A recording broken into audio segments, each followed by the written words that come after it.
자, 75페이지. 행정통제 개혁 파트는 1문항에서 2문항 정도 문제가 그런 데 같습니다.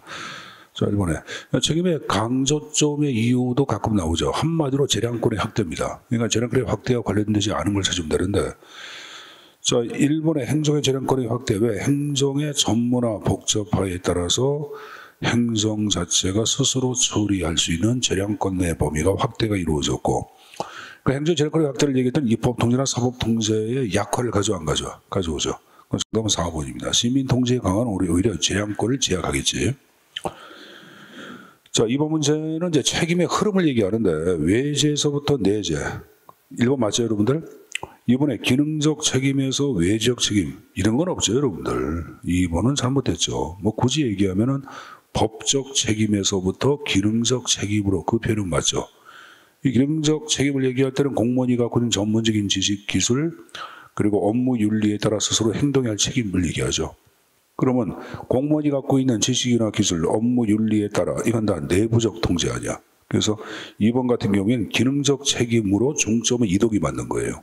2번은 잘못됐고, 3번에 프리들이 내재를 얘기했고, 파이너는 외부 통제에 근거한 책임을 명제했기 때문에 3번과 4번은 맞고, 4번에 민주적 책임을 얘기할 때는 국민에 의한 국민 요구에 응답하는 책임이기 때문에 외부 통제에 근거한다. 그 표현은 맞습니다.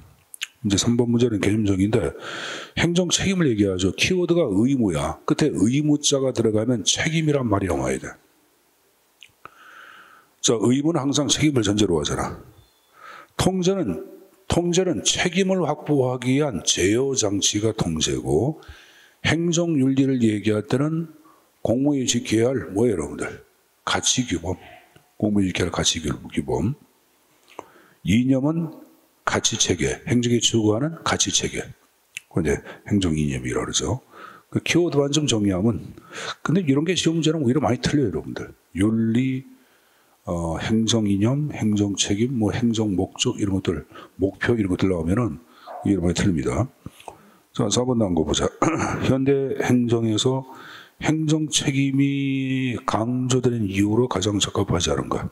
1번에 일본의 책임 대상의 전이, 그 다음에 2번에 공무원의 재량 영역 확대, 뭐가? 3번에 행정의 전문화 복잡화, 4번에 입법 사법 통제 예약화, 5번에 시민 통제 강화. 정답 당연히 5번이죠, 여러분들. 그 지금 4번은 맨 위에 1번 나왔잖아. 같은 말이고. 1번에 행정 책임 성격의 전이란 말이 나왔는데, 과거에는 무조건 외부 통제에 근거한 책임이 확보만을 얘기죠. 오늘날은 행정의 재량권의 확대에 따라서 내부 통제를 강조 안 해. 내부 통제를 강조하기 때문에 더욱더 행정 책임이 중요하게 인식되고 있다. 그 표현이에요. 스스로 통제할 거 아니에요, 여러분들.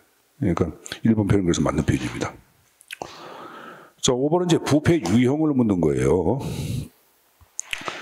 자, 부패에 대한 사회 구성원의 관용적 태도에 따른 분류에서 사회 체제에 파괴적인 영향을 미칠 수 있는 잠재성을 지닌 부패로, 일부는 처벌을 한다, 일부는 처벌을 안 하고 회색 부패를 얘기하죠. 모두가 처벌을 한다. 백색. 아니, 흑색 부패. 다수가 대부분 용인하는 부패. 그거는 백색 부패죠. 그래서 1번과 2번과 3번의 부패 얘기죠. 가끔 나오는 표현입니다. 자, 5번에 시민단체의 공익대표 소송, 예산감시, 국정감사, 모니터링 등 민중통제의 장점이라고 할 수 없는 걸 이렇게 나왔어요. 자, 1번에 대의민주의 장점이 극대화. 기출문제의 표현 양식인데, 이번에 제도적 견제와 균형의 사각지대가 감소. 3번에 정부와 국민 간의 정부의 비대칭성 낮아진다. 4번에 주기성을 띤 선거제도의 불안정성을 보완한다. 5번에 참여민주주의를 진정하여 행정의 대응성 제고한다. 답이 나왔죠, 몇 번이요? 1번이죠. 대의민주주의의 단점의 보완이지 장점의 극대는 아니지. 이 대의민주주의는 간접민주고, 시민 참여를 얘기할 때는 직접민주 아니야. 그러니까 당연히 간접민주제도의 미비점을 보완하는 거죠. 그러니까 1번의 장점을 단점으로 바꿔놓고 극대화가 아니라 보완으로 바꾸면 맞는 지문이 됩니다. 자, 7번 현대 행정에서 행정책임이 강조되는 이유로 볼 수 없는 이렇게 나와서 1, 2, 3, 4 쭉 나왔는데, 자, 여기부터 답이 나와야지. 몇 번 여러분들? 2번이죠. 국민통제 강화란 말은 재량권의 확대가 아니지. 그러니까 책임의 강조는 재량권의 확대를 얘기하는 거고 이 재량권의 확대와 거리가 먼 거 찾으면 되는 거예요. 자, 8번에 진정한 옴부즈만 제도. 출제빈도 C급이죠. 자, 여기서 파악한 옴부즈만 제도는 이제 스웨덴식 옴부즈만 제도의 도입 목적을 묻는 건데 1번에 민주행정 사회 확립, 2번에 권력남용 방지, 3번, 4번 나왔는데 자, 옴부즈만은 직접적인 통제권이 없다 그랬죠. 간접적인 통제에 불과하다고 말씀드렸습니다. 그래서 3번에 결정의 취소를 위해서 아니죠. 이건 이제 직접 통제를 얘기하는 거 아니야. 그렇죠, 여러분들? 시정 조치를 권고한다든가, 그렇죠? 조사한다든가, 건의하기 위한 것. 이게 바로 옴부즈맨이죠. 답은 당연히 3번입니다. 옴부즈만은 외부 통제야, 내부 통제야? 외부고, 외부 가운데 공식이야, 비공식이야? 공식에 해당되죠. 자, 9번은 정답이 2개야. 우리나라의 국민권익위원회에 관한 설명으로 옳은 것, 이렇게 나왔어요. 아니구나. 옳은 거구나, 옳은 거. 1번에 국민권익위원회는 행정관계기관 정액 시정치를 권고. 아까 권고한 거 맞잖아요, 여러분들. 이번에 법률은 행정절차법이 아닙니다. 국민권익위원회 설치 운영에 관한 법률이 있습니다. 정확한 표현은 부정부패 방지 및 국민권익위원회 설치 운영에 관한 법률이 개별법이 존재합니다. 2번은 잘못했고 3번에 국민권익위원회는 국무총리 지속기가 무조건 맞죠, 여러분들. 그다음에 3번에 직권조사 인정 안 되죠. 한국은 신청조사만 인정됩니다. 물론 스웨덴식 옴부즈만 제도는 직권조사가 허용이 됩니다. 한국 인정이 안 되고 5번에 나온 게 사전심사권 없죠, 여러분들. 그래서 이건 정답 몇 번이에요? 1번이 정답이 되는 거예요, 여러분들. 자, 10번에 다음 중 우리나라의 옴부즈만 제도에 관한 설명으로 잘못된 거야. 자, 1번에 국무총리 소속의 국민권익위원회가 있으며 지방자치단체에 별도로 시민고청처리위원회를 도입하고 있다. 맞죠? 이번에 국민의 권리나 이익을 침해하는 위법뿐만 아니라 부당한 행정처분에 대해서 처리한다. 맞죠? 3번에 직접적으로 처벌하는 것이 아니라 이를 시정조치하도록 권고함으로써 국민의 권익침해 방지. 그 다음에 4번에 정부 투자기관, 감사원, 지방의회 등 모든 행정기관의 행위에 대해 조사한다. 몇 번 여러분들? 4번이죠, 여러분들. 행정부 형익이 되기 때문에 국회라든가 정부 수사기관, 감사원, 지방의회는 조사기관에서 제외가 되는 거죠, 여러분들. 제외가. 행정부만을 대상으로 하기 때문에. 그래서 정답은 당연히 4번의 답이 형태체계. 감사원도 조사 대상에서 제외가 됩니다. 감사원도 조사 대상에서 제외가 됩니다. 자, 11번. 다음 중 대표 관리자의 특성과 거리가 뭔가? 1번. 정부 관리자의 구성을 정책 기능을 고려하여 사회 경제적 인구 구성비의 대표성을 반영한다. 1번에 정부 관리자는 자신들의 출신 집단이나 계층을 대변하는 정책을 결정하고 책임지는 행위를 수행한다. 3번에 자신을 대표하는 집단의 가치와 이익에 대하여 책임지려는 과정을 통해 서로를 견제하며 내부 통제를 강화한다. 4번에 정부 관리자의 전문성과 생산성을 높이기 위한 선발 조치로 개인의 능력과 자질을 기준으로 삼는다. 그 4번에 사회 실질적 기획 인동을 통해 사회 정의를 실현하는 정부 관리자의 순기능을 수행할 수 있다. 자, 일단은 답은 나와서 몇 번이에요, 여러분들? 3번이죠. 개인의 능력과 자질을 얘기할 땐 실적주의죠. 출신, 성분, 구성, 비율을 갖고 있는 것이 대표 관리자가 되기 때문에 정답은 4번이 돼야 되겠지. 정답은 4번이 무조건 표현이 잘못됐죠, 여러분들. 대표 관리자는 내부 통제야, 외부 통제야? 내부 통제죠. 그래서 이걸 민중 통제를 정부 관료제로 내재화시킨 것, 그러면 대표 관리자 얘기한다고. 대표성의 의미 두 가지가 있죠. 뭐하고 뭐가 있어요? 대표성의 의미.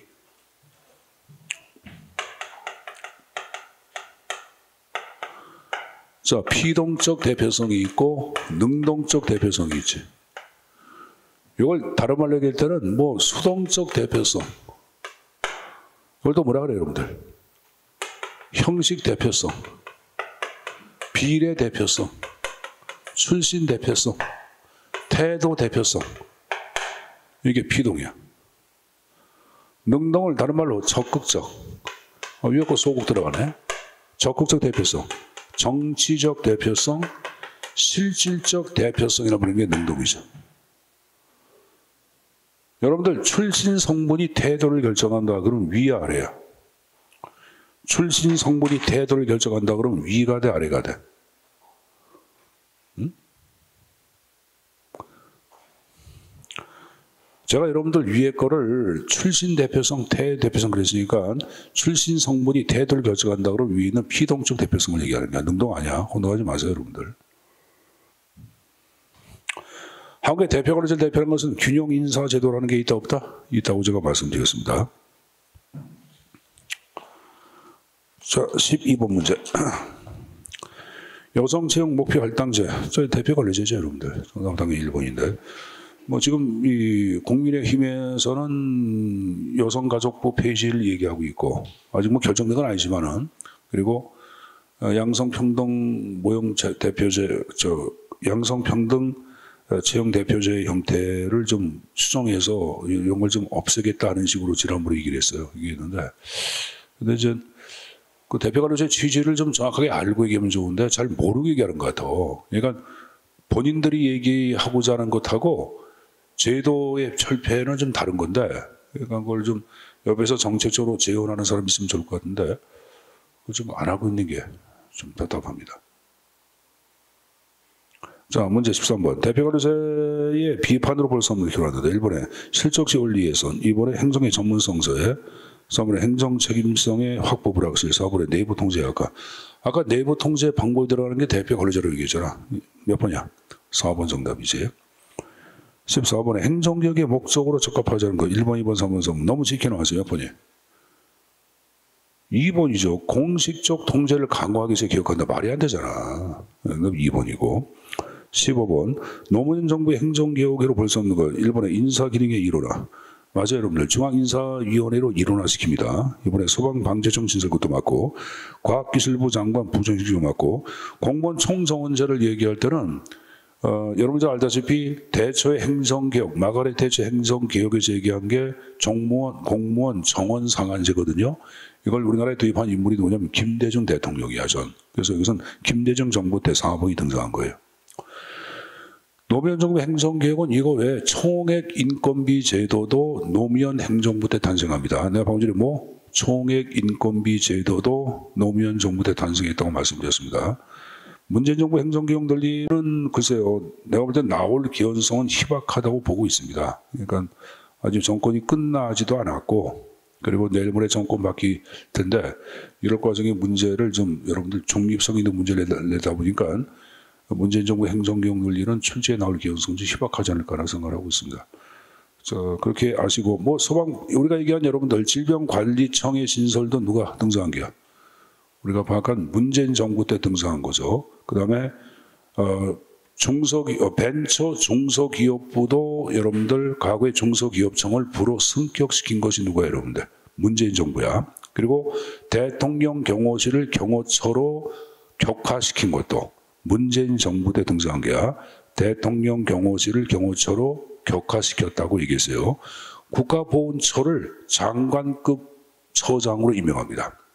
일반적인 처장을 얘기할 때는 여러분들 차관급인데 지금 얘기한 이 문재인 정부 때는 국가보훈처장을 장관급으로 승격시킵니다.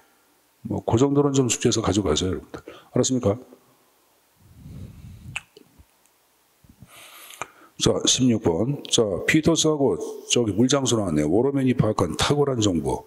이건 여러분들 미국의 20세기 후반에 아주 탁월한 정부 21개를 선정해서 탁월한 기업들, 이 기업들은 왜 이렇게 탁월하냐, 엑셀런트하냐, 그걸 여러분들 연구하고 이제 정부도 그런 기업들의 경영관리 기법을 모방해야 한다, benchmarking해야 한다고 만든 게 이들이 얘기한 탁월한 정부의 처방을 얘기하는데 정답은 3번입니다. 시민과의 경계 설정이 아니라 시민과의 경계 타파, 여러분들. 그러니까 이게 바로 뭐야? 고객 중심주의지. 고객 중심주의.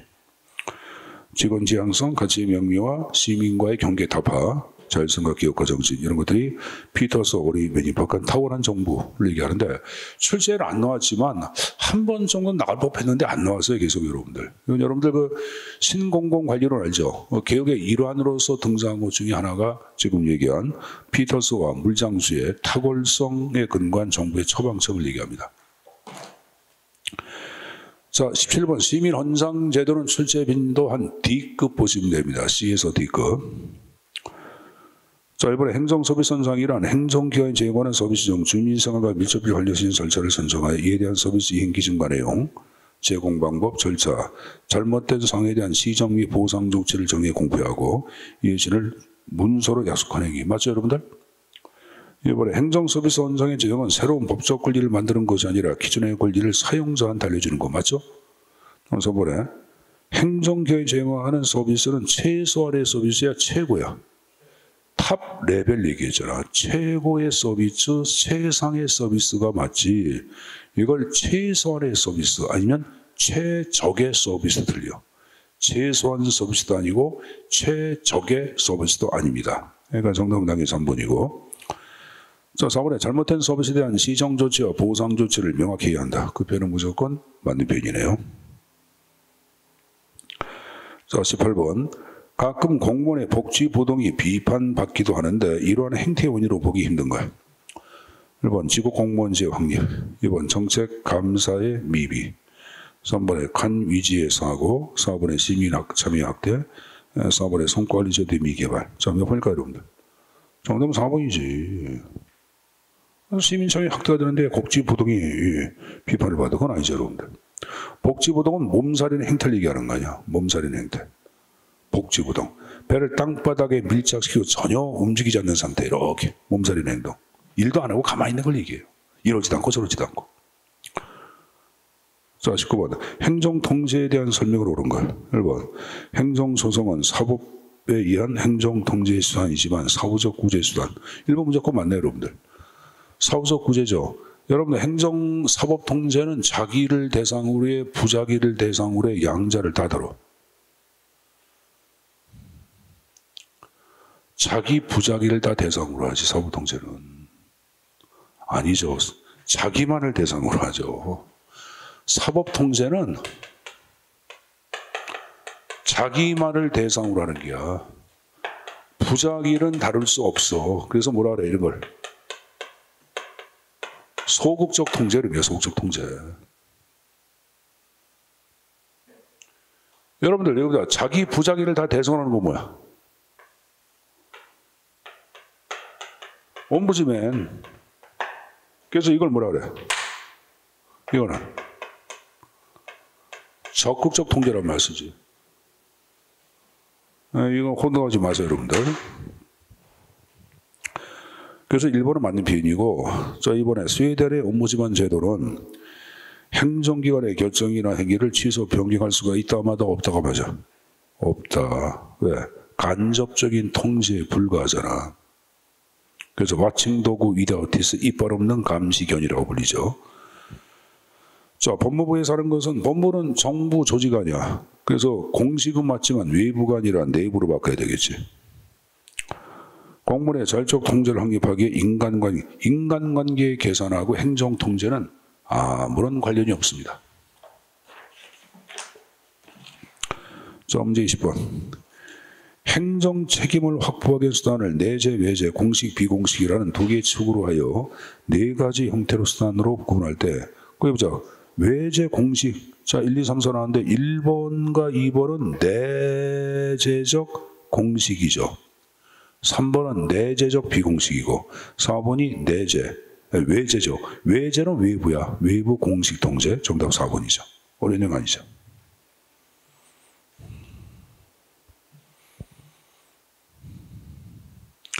입법 통제는 오늘날 행정의 전문성에 따라서 더욱더 필요성이 증대되고 있다. OX.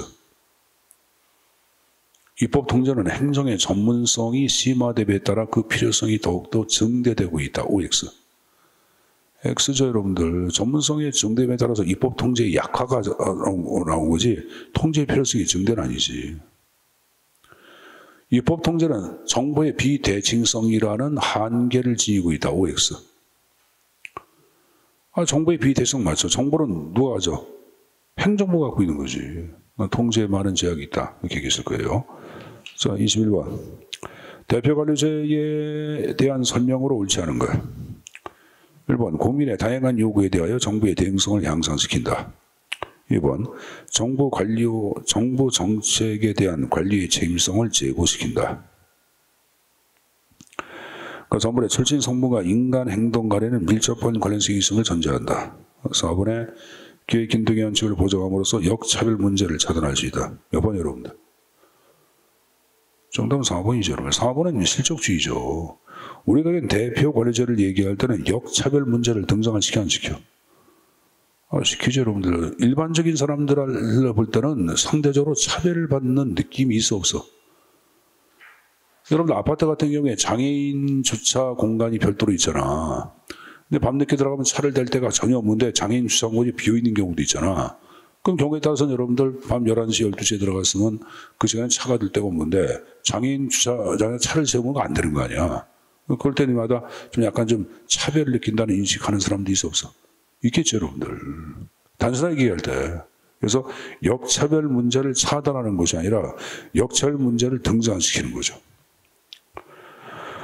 그러니까 정답은 4번이고. 그리고 기회균등도 마찬가지야. 형식적인 기회균등은 실적죄야. 실질적 기회균등은 대표관리죄야. 그러니까 기회균등의 원칙을 나올 때는 좀 상황을 잘 보고 내가 맥락에 따라 답을 찾아가라 그랬는데 형식이냐 실질이냐 앞에 안 나와 있잖아. 예를 들면 지문을 보고 기회균등이 무엇인가에 대한 답을 찾아가셔야 합니다. 그 4번은 전체가 실적주의를 얘기하기 때문에 무조건 대표관리죄와는 관계가 없습니다. 22번. 대표관리죄의 특징이 아닌 걸 1번. 관료 임용 시 능력에 의한 시험 방식 선호. 이번에 소외계층 보호를 위한 제도. 3번에 할당에 의한 임용으로 책임 있는 관리제의 구성. 4번에 취업 보호 대상자 이렇게 나왔어요. 너무 쉽죠? 몇 번? 1번은 실적주지 뭐예요, 여러분? 실적주의. 23번. 다음 행정윤리의 저희의 요인으로 볼 수 없는 이렇게 나왔어요. 자, 1번에 권위적인 사고 및 관직 사유관. 이번에 과도한 정부 규제 및 비현실적인 법규. 3번에 연공 서열 및 개인적 선호에 의한 인사. 4번에 내부 통제장치 확보. 5번에 낮은 정치 발전수 나왔어요. 몇 번 여러분들? 3번에 내부 통제. 행정윤리의 확립은 내부 통제 방법이야. 근데 행정윤리의 저희윤리가 내부 통제장치 확보라 그러면 말이 안 되지. 당연히 정답은 3번이지. 통제를 확보함으로써 행정윤리를 제고할 수 있는 거고. 자, 24번. 공무원의 부패 방지 대책과 거리가 뭐 이렇게 나왔어요. 여기도 기출문제 형태로 나왔던 내용인데 너무 쉽게 나왔어요. 몇 번이에요? 여러분, 사회적 규제하고 공무원의 부패 방지는 아무런 관계가 없어. 알았어요? 여러분들 사회적 규제를 일단은 그 사회적 차별을 규제한다든가, 여러분들 뭡니까? 남녀 차별 규제한다든가, 장애인 차별 규제한다든가 그런 거 아니야. 그러니까 이건 여러분들 사회적 규제에 강화하는 관계가 없는 거고, 부패 방지 그러면 경제적 규제에 대한 통제 이런 것들이 부패 방지예요. 경제 규제에 대한 통제. 왜? 경제 규제는 뭐가 발생해? 포획 현상이 발생해 안 해? 그러니까 이에 대한 통제를 함으로써 부패 방지를 할 수 있어 없어? 이따가 봐야 되겠지. 아니면 경제 규제의 완화 이것도 부패 방지에 들어가다 봐야 되겠지. 그러니까 이거는 이제 1번은 관계가 없고 2번과 3번과 4번은 무조건 부패 방지 대책에 들어가는 겁니다. 그 4번의 절차가 지나치게 복잡할 경우에도 여러분들 공무원이 권력을 남용해서 부패를 야기하기도 해야 하네. 하잖아요, 여러분들. 자, 25번. 국가공무원법에 규정된 공무원의 의무가 아닌 거 이렇게 나왔어요. 이번에 국민 전체의 봉사자로서 친절 공정이 직면합니다. 직무하여야 한다. 이번에 외국 정부로부터 영해 또는 증여를 받은 경우에는 대통령의 허가를 얻어야 한다. 3번에 필요한 때 정당히 가입하여 정치활동을 할 수 있어야 한다. 4번에 직장 이탈하지 못한다. 자, 너무 쉽게 나왔네요. 몇 번 여러분들? 정답은 3번이죠, 여러분들. 공무원의 정치적 중립이 맞지 지금 얘기한 식으로 정치활동해야 한다 그런 건 없죠, 여러분들. 저는 당연히 몇 번이에요? 3번에 들어갑니다. 3번에 들어가는데 국가공무원법에서는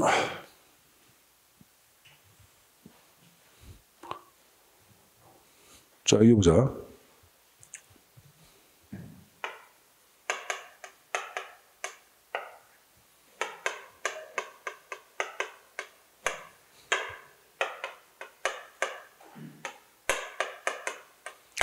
자, 제가 공직윤리의 3대 벽규를 얘기했죠, 여러분들.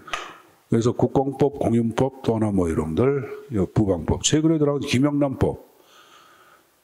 뇌물수수 금지에 관한 법률, 그것도 이제 요새 뭐 가끔 나오는데, 일단은 가장 기본적인 법률은 이 세 가지 형태를 얘기합니다. 얘기하는데, 이 국가공무원법의 의무는 기본적 의무가 있고, 신분상의 의무, 직무상의 의무 세 가지 형태로 나눠진다고 얘기했죠. 기본적 의무는 뭐예요, 여러분들? 성실의 의무를 얘기하죠. 자, 제가 신분상의 의무는 어떻게? 정말 품위 있는 연비천. 그래서 이게 바로 정치활동 금지, 정적 중립을 얘기하는 거고, 품위 유지, 영예의 제한, 비밀 엄수, 천은 청, 청렴의 의무, 기타 선서하고 집단 행동 금지 의무, 이 바로 신분상 의무야. 선서하고 집단행동 금지 의무. 선집. 미리 집을 준다. 선집 줄게. 뭐 저기 뭐야, 흔집 줄게 그러지, 두꺼비 줄 때. 그걸 뭐 선집 줄게 이렇게 바꿔놓고 생각해보자. 남은 직무상 의무야. 직장 이탈 금지 의무, 친절 공적 의무, 명령 복종의 의무. 그 다음에 영리행위 종사 금지 의무. 이런 것들 다 뭐다? 직무상 의무를 얘기하는 거예요. 겸직 금지. 그것도 지금 얘기한 직무상 의무고. 자, 공직자 윤리법 자체를 얘기할 때는 재산 등록. 공개의 의무가 있어 없어? 있죠. 등록은 몇 급 이상? 4급 이상. 공개는 1급 이상 얘기했잖아. 대령 4급 이상 얘기했잖아. 자, 이건 외워두자 합니다. 이거 등록한 게. 4급, 1급, 이렇게. 그 다음 두 번째 얘기한 게 이해충돌. 방지 의무. 공익가사익은 충돌해서 안 된다. 이게 이해충돌 방지 의무 아니야. 지금 여러분들 이 윤석열 정부 때 장관으로 여러분들 지금 기용되기, 지명된 사람들, 아직까지 임명이 안 됐지만은, 이들은 여러분들 지금 얘기한 식으로 이해충돌 방지와 관련돼서 유배된 행위가 너무 많이 나와 있잖아, 지금 여러분들. 특히 이와 갖고 많은 지금 비판을 받고 있다고. 언론에서도 비판하고 있거든요, 여러분들. 뭐 이거 여기 들어가는 거예요, 이해충돌 방지. 자, 그리고 들어간 게 더 뭐가 들어가요, 여러분들? 백지신탁. 그리고 선물 신고 의무. 미화 100달러 이상, 우리나라 돈 10만 원 이상 선물 받았다 그러면 즉시 국고에 신고하고 국고로 이것을 귀속시키도록 다 인도를 해야 합니다. 그러니까 이런 것들은 바로 뭐예요, 여러분들? 공직자 윤리법의 조항이야. 백지신탁의 의무는, 그리고 또 하나, 퇴직 공무원 취업 제한 얘기했죠. 이 퇴직 공무원 취업 제한은 모든 공무원이 아니라 4급 이상을 얘기하는 거고, 백신탁은 몇 급? 1급 이상. 알았습니까? 1급 이상 공무원은 직계 좀비소 포함해서 현재는 3천만 원이야. 3천만 원 초과한 주식자를 갖고 있다 그러면 이걸 여러분들 전문기관, 증권회사한테 백지 신탁할 의무가 있습니다. 백지 신탁이. 알았죠? 그러니까 이런 것들은 어디에 나온 거다? 공직자윤리법, 공윤법의 조항이에요. 부패방지법이 나오는 것은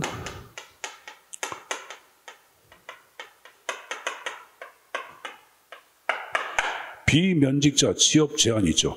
요건 여러분들 퇴직 전 몇 년? 5년. 퇴직 후 몇 년? 3년.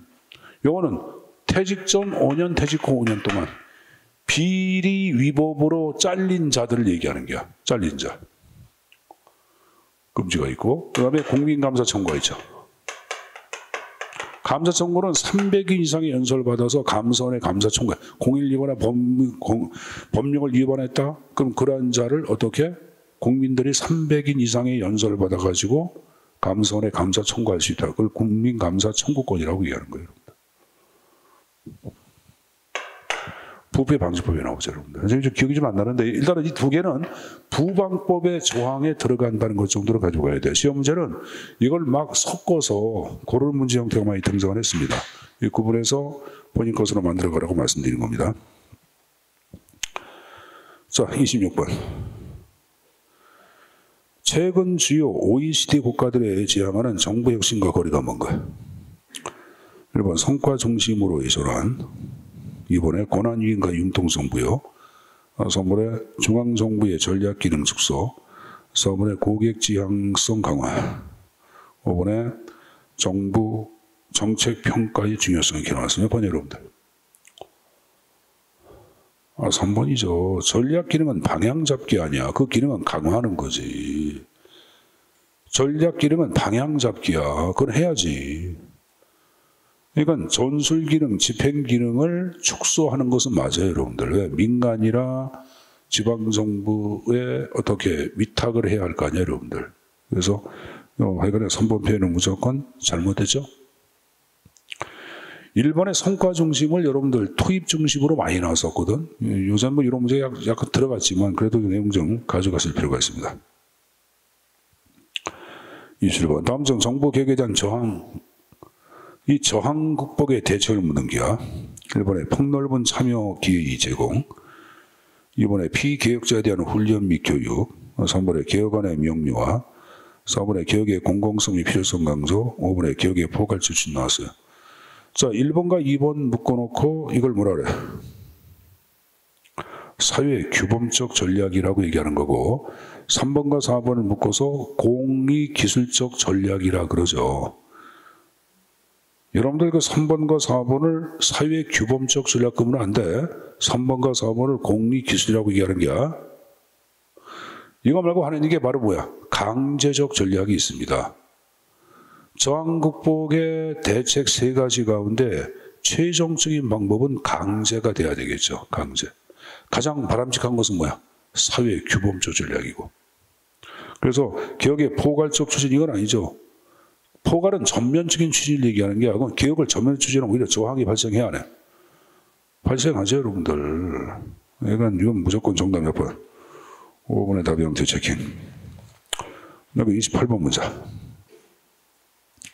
오스문과 개블로가 파악한 정보개혁의 5가지 전략과 그에 대한 설명이 잘못된 1번의 핵심 전략, 코어 스트래티지죠. 2번의 성과, 컨스퀀스고, 3번의 통제, 컨트롤, 4번은 여러분들 문화, 컬처고, 마지막 뭐였어요? 마지막 커스터머, 고객 중심의 전략이 있죠. 그걸 OC 전략이라고 하잖아요. OC. OC. 봐봐, 맨 앞에 핵심은 코어. 코어 아니야, 코어. 그 다음에 두 번째, 성과, 컨스퀀스. 성과 중심 전략이고. 그 다음에 이제 세 번째 나온 게 통제권 위임 전략. 뭐야? 컨트롤이요. 이걸 통제권 위임 전략이라고 번역을 합니다. 통제 전략이라고 번역하면 약간 이런 오해를 할까봐 보통 교재 통제권 위임 전략으로 번역을 해놓고 있어요. 위에 그래서. 그리고 그 밑에 문화, 컬처. 마지막으로 뭐야? 카스터머. 고객 중심 전략. 그래서 C가 몇 개야? 하나, 둘, 셋, 넷, 다섯. OC 전략이라죠. OC 전략. OC 전략. 콘시퀀스 이거지? 이게 콘시퀀스. 이게 되겠구나. 콘스퀀스. 이게 맞을 거야. 자, 그럼 지금 얘기한 내용에서 여러분들 3번의 통제 전략이 아니라 통제권 전략. 그거 봐봐. 일선 관료들의 권한의 축소가 아니지. 통제권을 위임하는 거니까. 오히려 여러분들 권한을 확대해 주는 거지. 그래서 3번은 무조건 잘못됐고. 이번에 목표의 명확성 확립하기 위해서는 핵심 전략. 성과에 대한 경과를 도입하기 위한 게 성과. 공무원의 마음가짐을 변화, 그건 고객이죠, 여러분들. 됐습니까? 자, 29번. 행정서비스 원상의 내부적 평가 지표가 아닌 것. 재정지표, 실전지표, 사후관리 지표 3가지가 있죠. 재정지표는 전체 평가 비중 가운데 30%를 차지하고 있고 실전지표가 45%예요. 그리고 거기 여러분들 4번에 사후관리 지표가 25%입니다. 25%고 평가지표는 안 들어가요. 정답 몇 번? 3번의 답이 형태 체킹. 됐습니까? 그래서 행정통제 파트. 이쪽은 문제가 어렵게 안 나옵니다. 쉽게 할 수 있는 문제고. 네, 좀 쉬었다가 지방행정 파트 또 정리하자, 여러분들. 좀 쉬었다 하자.